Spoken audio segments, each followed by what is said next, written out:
So Donald Trump just tweeted that the coronavirus is less deadly than the common flu. You know what he said back in February? He said that the coronavirus is 5 times more deadly than even the most strenuous flu. You know what I would call that? Evidence in Donald Trump's future criminal trial. Let's talk about that. Because justice matters.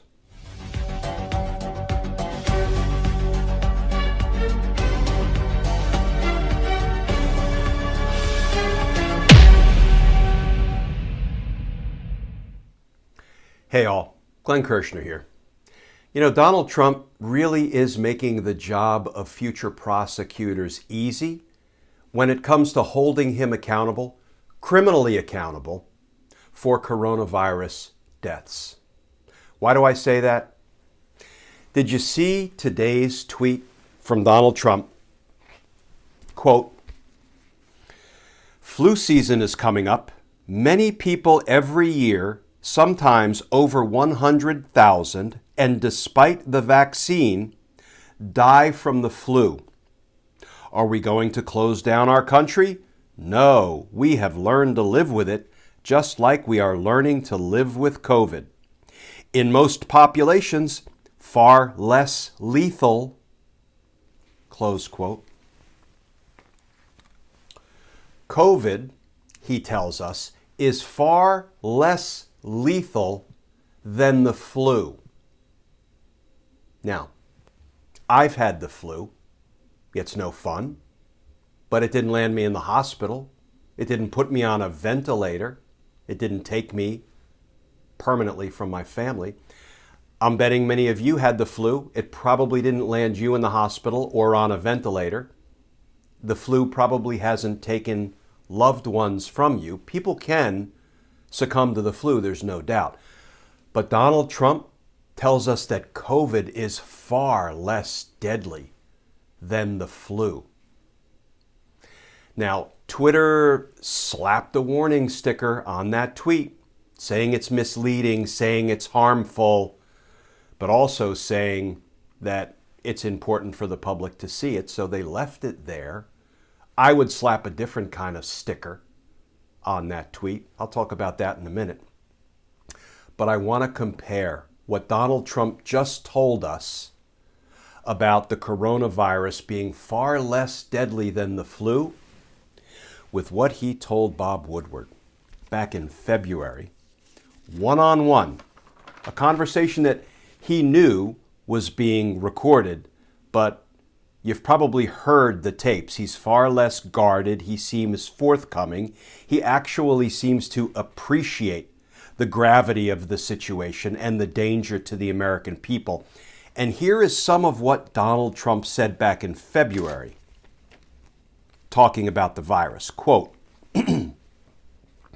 "It's a very tricky situation. It goes through the air, Bob. That's always tougher than the touch. You know, the touch, you don't have to touch things, right? But the air, you just breathe the air and that's how it's passed. And so that's a very tricky one. That's a very delicate one.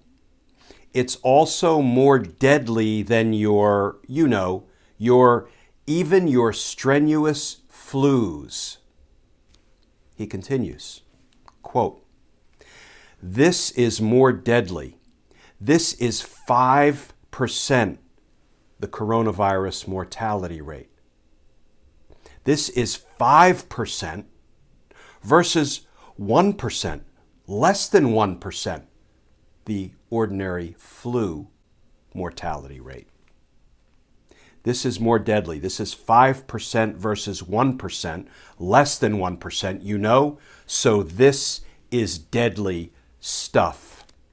Close quote.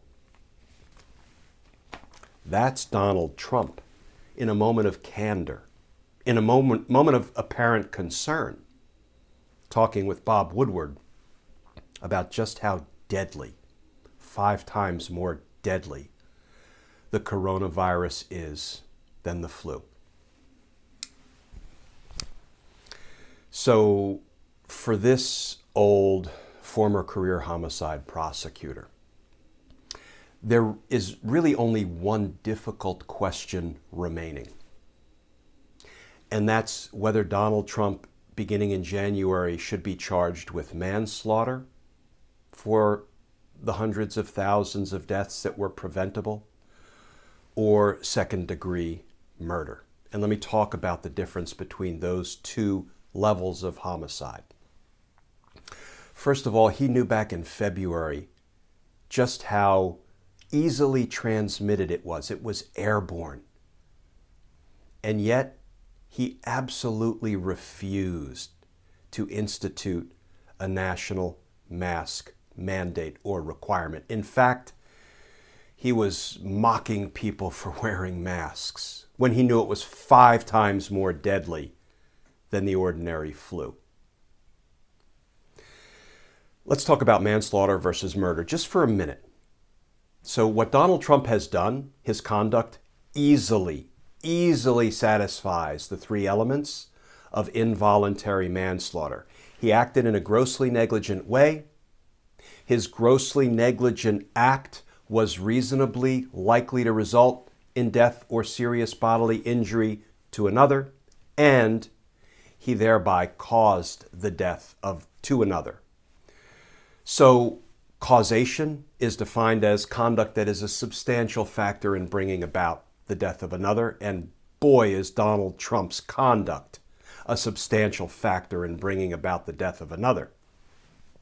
Second-degree murder, which I think is in play, given what we learned from those tapes that Bob Woodward disclosed, how Donald Trump knew how deadly it was, knew how easily transmitted it was, and hid it and lied to us about it all. Second-degree murder is when your conduct shows a conscious disregard of an extreme risk of death or serious bodily injury to another.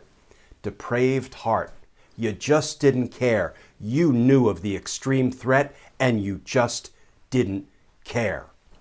That's a higher burden to prove than gross negligence, reasonably likely to inflict death or serious bodily injury. The only difficult question for this old prosecutor would be, is it better? Is it more fair? Is it more just? Not just for Donald Trump, but for the hundreds of thousands of dead folk and their grieving families to try to hold Donald Trump accountable under a manslaughter theory or under a second-degree depraved heart murder theory. Because with the lies he has told, and with that tweet today lying about the threat posed by the coronavirus, when the words out of his own mouth back in February prove to us and will prove to a jury beyond a reasonable doubt that he knows he's lying to us right now. You know the kind of sticker I would slap on it? I would print out today's tweet. I would make a recording of his conversation to Woodward. I would slap government exhibit stickers on both and introduce them to the jury. Donald Trump is guilty. Mind you, he will enjoy a presumption of innocence at his trial.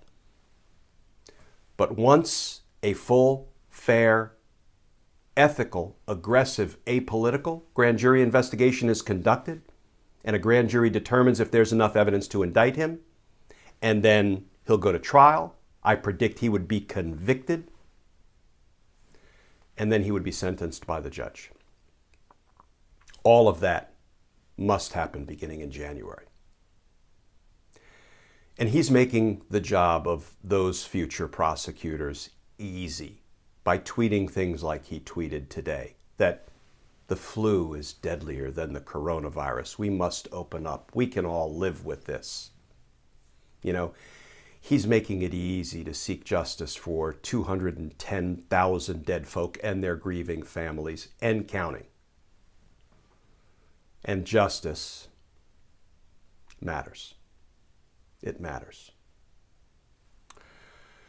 As always, folks, please stay safe. If you want to support our efforts, our content, our mission is justice, and we're doing this all day, every day between now and November 3rd and thereafter.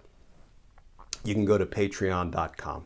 You can become a patron. You can sign up for one of 3 levels, and you can support what we're doing. You can support our efforts, our mission. I thank you all for watching. I thank you all for tuning into the YouTube channel every day. I thank each and every member of Team Justice on Twitter. You are my people. We're going through this together. I am learning from you as much, if not more, than you may be learning from me. So Team Justice is strong. Team Justice is fierce. And together, we're going to achieve justice. I look forward to talking with y'all tomorrow.